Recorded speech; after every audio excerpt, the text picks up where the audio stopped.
안녕하세요. 돈에 대해서 자유롭게 이야기하는 돈텔프리입니다. 오늘은 구매 대행이 과연 어떤 것인지, 유튜버들이 구매 대행 하는데 과연 이걸로 어떻게 돈을 버는 구조인지 한번 쉽게 설명해 드리고자 합니다.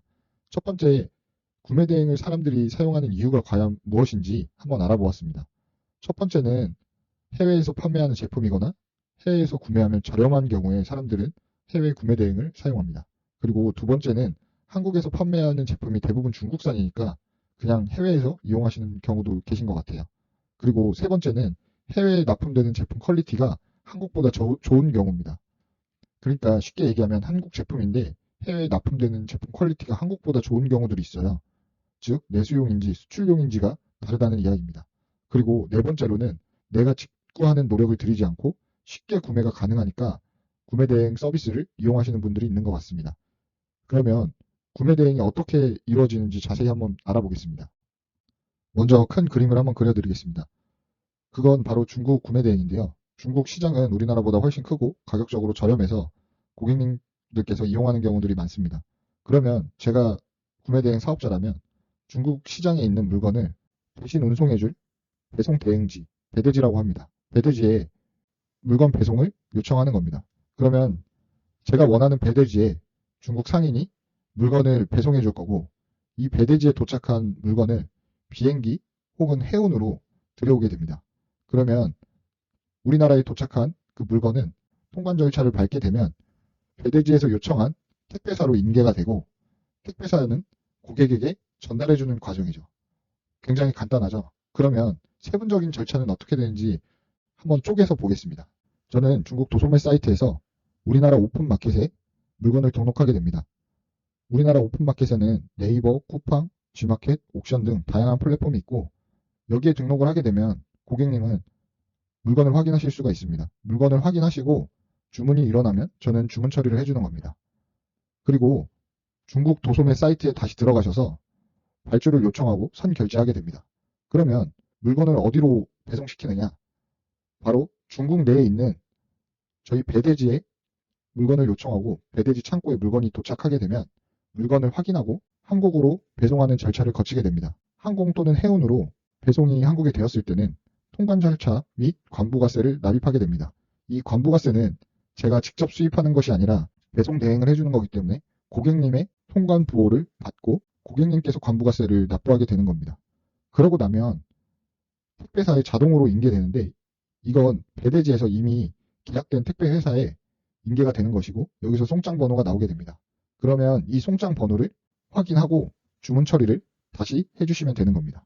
그러면 고객님께서는 이때부터 나의 물건이 어디쯤 도착했는지 알게 되시고, 도착하게 되면 고객님께 문자 알림 서비스가 가게 되는 것입니다.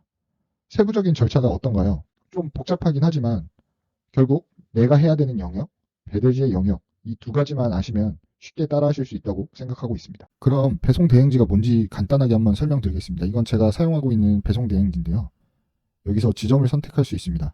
칭다오, 광저우, 웨이하이, 오리건, 캘리포니아, 이런 식으로 전 세계가 다 돼 있는 걸 볼 수 있고, 이렇지 않은 회사들도 있으니까 배대지를 선택하실 때 기준을 잘 정하시고 하시면 되겠습니다.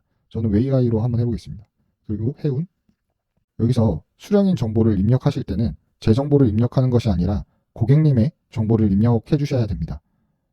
이름, 연락처, 개인 통관부, 우편번호, 주소, 상세 주소, 이런 식으로 하면 되겠고, 국내 택배사는 아무렇게나 선택하셔도 무방합니다. 그리고 상품, 제가 구매하는 상품이 어떤 것인지 상품 URL, 구매 사이트, 이런 것들을 추가해서 작성을 해주시면 되고, 마지막에 선택할 옵션에 대해서 한번 말씀드리겠습니다. 검수 영역이 있고 포장, 제거 영역이 있습니다. 수량을 확인하고 구성품을 확인해 달라, 이런 요청을 한번 해보겠습니다. 보시면 10개 이상부터 30원씩, 그리고 구성품은 총 수량 기준으로 개당 500원씩 청구되고, 그리고 혹시 중요한 물건이거나 잘 깨지기 쉬운 물건이라고 하면 에어캡, 그리고 특수 포장 등 여러 가지 방법을 통해서 포장 방법이 바뀔 수 있고, 그리고 어떤 영수증이나 박스 제거, 이런 것들도 가능하니까 참고해 주시면 되겠습니다. 그리고 세부 정보는 출고 확정, 자동 결제 신청, 이런 것들을 통해서 해주시면 되고, 여기서 가장 중요한 게 경동택배 여부입니다. 너무 큰 물건이라면 경동택배를 통해서 보내야 된다는 점 잊지 마시고 확인 눌러주시고 배송 대행 신청을 눌러주시면 배송 대행은 끝나게 됩니다. 어떤 장단점이 있는지 한번 제가 정리해 드리겠습니다. 먼저 재고에 부담이 없다. 제가 직접 재고를 가지고 있지 않고 중국에서 바로 구매해서 가지고 올 수 있기 때문에 재고에 부담이 없다는 것이 큰 장점이 되겠고, 두 번째는 상품과 옵션을 정말 다양하게 빨리 올릴 수 있다는 장점이 있습니다. 시장은 계속 변하고 거기에 따른 옵션, 상품도 발전해 나가고 있습니다. 그래서 제가 고민하지 않더라도 그 상인들이 이미 고민해온 상품을 저는 한국에 팔 수 있다는 장점을 가지고 있고, 세 번째는 온라인에서 모든 절차가 가능하다는 점입니다. 제가 몸을 쓰거나 움직이지 않고도 컴퓨터 내에서 모든 절차가 가능하다는 게 장점이 될 거고, 그러면 여기에 따른 단점이 있는데, 첫 번째는 상품에 대한 정보가 떨어져서 CS적인 부분이나 어떤 배송에 대한 이슈에 제가 민감하게 반응하지 않으면 어렵다는 단점이 있습니다. 그리고 두 번째는 상품이 너무 빨리빨리 바뀌기 때문에 상품군을 계속 수정해 나가는 작업이 필요합니다. 저뿐만 아니라 다른 사람들도 이미 이 상품을 팔고 있다거나 저보다 싸게 팔고 있다거나 이런 경우들이 있기 때문에 상품에 대한 메리트가 등록 이후에 계속 떨어지기 때문에 리사이클을 해주는 그런 작업이 계속 필요하고, 세 번째는 아마존, 알리익스프레스 등 너무 많은 플랫폼이 생겨나서 경쟁성이 점점 떨어지고 있다는 단점이 있습니다. 오늘 구매 대행 절차와 장단점에 대해서 한번 알아봤는데요. 많이 도움이 되셨는지 모르겠습니다. 여러분들도 구매 대행으로 돈을 벌고 싶으신 분들은 제 영상을 참고해 주시면 감사하겠습니다. 다음에 또 좋은 영상으로 찾아뵙겠습니다. 감사합니다.